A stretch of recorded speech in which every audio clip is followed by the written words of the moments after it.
안녕하십니까, 벤자민입니다. 2월 2일자 장 마감 브리핑 시작하도록 하겠습니다. 오늘 증시 변동성 굉장히 컸습니다. 그리고 이 투자하시는 분들이 굉장히 또 공포감을 느낄 수 있을 만큼의 어떠한 증시의 급등락, 특히나 코스피 같은 경우는 많이 올라온 그 피로감 때문에 5.26% 하락했고요. 코스닥 같은 경우도 이 영업일 연속 오늘 마이너스 4.44% 하락했습니다.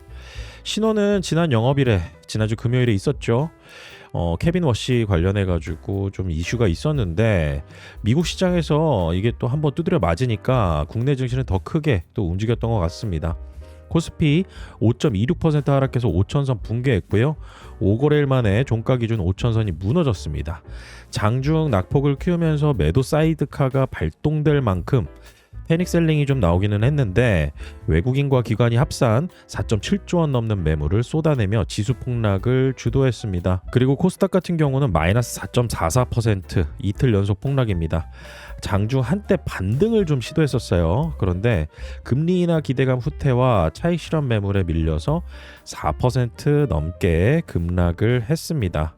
기관이 7거래일 만에 순매도로 돌아서면서 지수 하락을 이끌었는데요. 주요 이슈로 보면은 지난주 금요일에 어느 정도 언급이 있었죠. 케빈 워시 지명, 여기에 관련해 가지고 금리 인하 기대감 소멸되는 거 아니냐. 그리고 이 여파 때문에 환율이 급등했습니다. 1464원까지 올라갔고요. 원자재 가격, 특히나 금 가격, 은 가격이 굉장히 폭락하는 모습을 보였는데 여기에도 또 하나 이유가 있었습니다.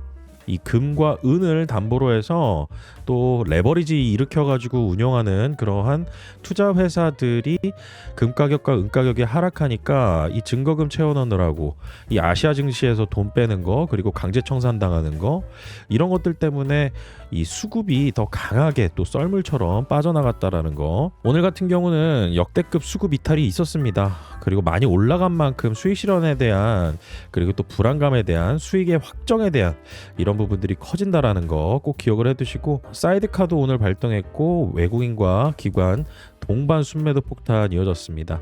개인이 4.5조 원 넘게 매수하면서 방어는 했는데 이게 역부족이었습니다.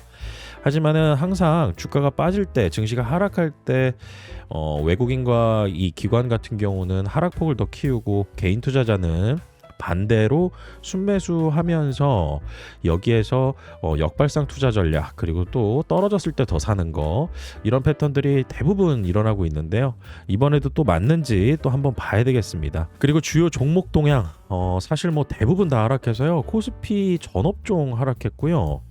그 다음에 코스닥도 대부분 종목 하락했습니다. 단기간에 주가 상승 좀 급하게 올라갔던 종목들, 그리고 외인과 기관이 동반 순매수해서 주가가 좀 많이 올라갔던 기업들, 차익 실현 매물, 이런 것들이 좀 이어졌던 하루였었고, 오늘은 종목별로 어떤 특징적인 부분보다는요, 시장 전반적으로 굉장히 어려운 하루였다.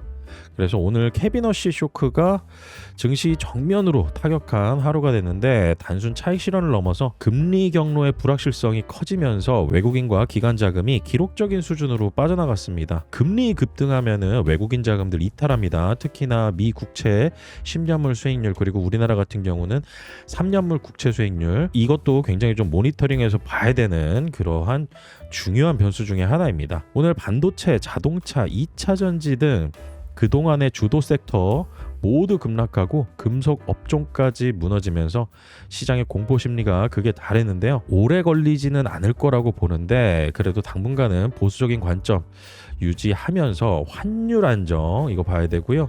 그 다음에 외국인 수급의 진정 여부 최우선으로 체크해야 된다라는 거 여러분들께서 기억해 주시면 좋을 것 같습니다. 오늘 한국 시간으로 새벽 0시 ISM 제조업 지수 발표 있습니다. 이와 관련해서도 미국 증시 오늘 어떻게 흐름이 이어지는지 확인을 해봐야 될 거고요. 시장이 이렇게 혼란스러울 때 되려 낙폭 과대주 같은 경우는 기회가 될 때도 있습니다. 지금 상황에서 많이 올라온 만큼 피로감 누적됐다, 급하게 올라가면은 또 항상 어떤 이슈들이 생겨나고 작은 충격에도 증시가 발작을 하는 모습을 보여준다. 시장의 특성이니까요. 여러분들께서 아직까지는 시스템 리스크로 번지거나 아니면 기간 조정으로 길게 갈 수 있을 만한 불확실성이 있는 건 아니니까 저는 오늘 여기서 내용 마무리 짓고요. 다음 시간에 또 찾아뵙도록 하겠습니다. 오늘 영상 마치겠습니다. 구독과 좋아요는 큰 힘이 됩니다. 벤자민이었습니다.